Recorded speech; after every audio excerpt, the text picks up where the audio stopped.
Hello, my people. I hope that your week is off to a positive start, okay? I hope that you're feeling love today. I hope that you're showing yourself some love today, and if not, I am sending you some love today.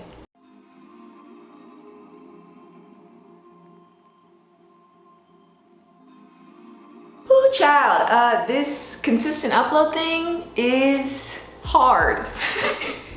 It is not a joke. I know that I need to work on my time management skills, but not easy, let me tell you. On Friday morning, I recorded a video. Okay, already a terrible idea, but I was recording a video that I wanted to upload that afternoon, and I went to edit it, and it was straight poubelle, okay, trash. So y'all didn't see it.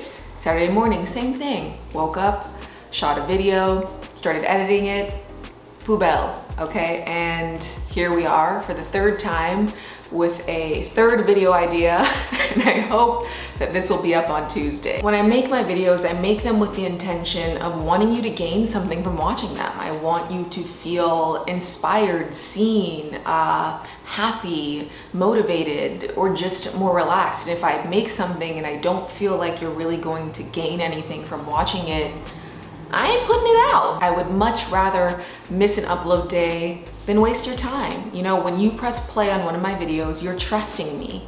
You're trusting that I'm not going to make anything that's going to make you feel bad, and you're trusting that I'm going to respect your time and I'm not going to waste it. And I take that trust very, very seriously. There are so many other channels that you could be watching. There are so many other things that you could be doing, but you're here, and I am so deeply grateful that you're here, and I just want to make your time on my channel worth it. And that's on period, sis. And with that, I want to get into talking about something that I've been talking about with my friends recently, and I'm interested in knowing if you guys have similar feelings. In America, and I know in other parts of the world, but I can only speak on my experience, our self-worth and our jobs are tied together. This American system bases our worth off of whether we're employed or not, and then what kind of job we have. And listen, I understand to function in this society, we need to make money to survive. But I think that the way that we've been raised to link our identities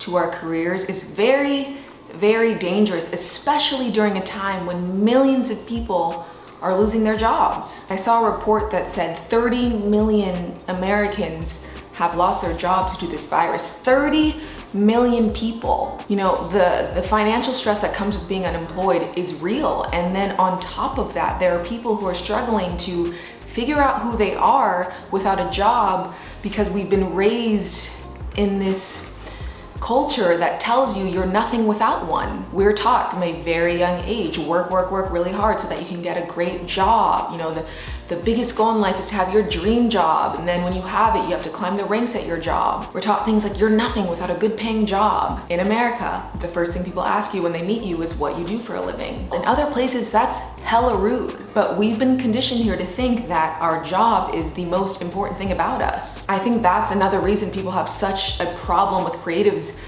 because anyone who doesn't have a 9-to-5 is automatically lazy. I want to send that way of thinking straight to the poubelle, to the trash. You are so much more than your job. You are not your job. I am not my job.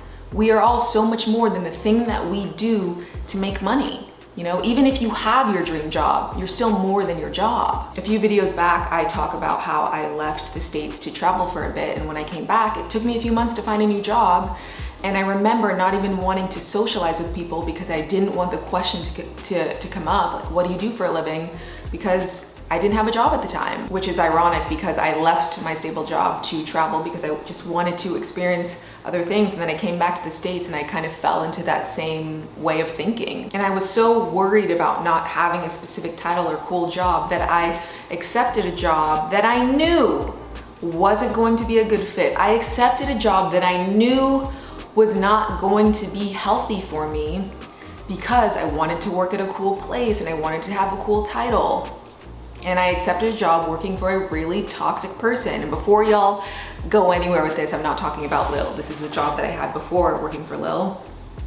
And needless to say, I lasted 11 days there. I took my broke behind and I went to Postmate, and I took my time until I found, you know, the job working with Lily. I recognize that it's a privilege to walk away from the job and to have a car so that I can Postmate, and there's nothing wrong with Postmating. I just wanted something different at the time, but it's just crazy how I knew before I even accepted a job that it wasn't going to be healthy for me, and I still accepted it because I just wanted to be able to say that I had this type of job. I need to pay my bills, I need to pay my rent, I need to pay my student loans, I need to pay my car note and insurance and health insurance and phone bill. I need to make money so that I can survive in this hella expensive city. I'm not saying that working is bad, but the way that I go about making my money so that I can do that isn't the most important thing about me. The way that you go about making money isn't the most important thing about you. I absolutely love seeing the conversations online about how we're all more than our level of productivity. When the virus started picking up and we were all forced to stay at home, a lot of us were so hard on ourselves about not being able to produce.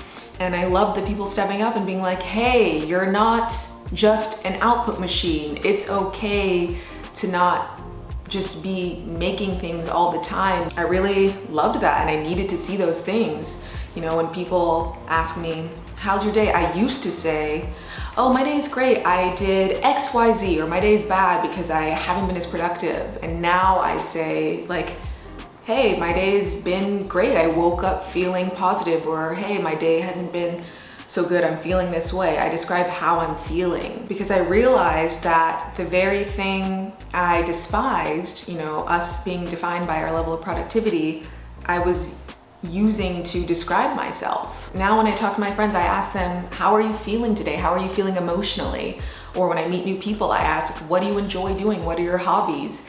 It's not that I don't care about what people do for work, it's just that I don't want to continue to solidify this idea that your job is the most important thing about you. And I don't think it's bad to love your job or have a job that you're passionate about, but I think if we can learn anything from this time, it's that, you know, nothing is permanent, nothing is promised, and it's important to separate who we are from our jobs because tomorrow it might not be there. On this channel, I talk about chasing your dreams and doing what makes you happy and prioritizing your mental health and self-care and wellness. And I share my personal stories because I want to encourage you to live a well-rounded and full life. Please do not put social media strategist on my tombstone if I have one. Who am I? My name is Misako. I am a daughter, I'm a sister, I'm a friend. I'm an incredible dancer, if I do say so myself. I enjoy boxing and running sometimes. I like hiking and taking long walks. I'm currently learning French and I hope to travel again someday. I really love watching documentaries and I'm going to make one. I enjoy learning about veganism and I want to make it more accessible. I'm an artist. I like entertaining people. I like making videos. I'm learning how to be a better social justice activist. I love R&B music, and when we get out of here, I finally want to learn how to swim, okay? I'm compassionate. I'm a good listener. You can depend on me. I'm incredibly emotional, and I'm so many other things. Who are you? Who are you apart from your job? You are still worthy of existing without a fancy job title. You don't have to be defined by your most recent employer in your LinkedIn. You know, it's okay if you come out of this and you have to pivot and take a job that's not at the same level of the job that you had before. You gotta do what you gotta do. Don't be embarrassed if you have to switch careers. Don't be embarrassed if things didn't work out as you planned. You are so much more than your job. Tell me in the comments who you are. I wanna know. Thank you for tuning in. Thank you for your patience. Thank you for your love. Thank you for your support. And as always, fam, thank you for being here.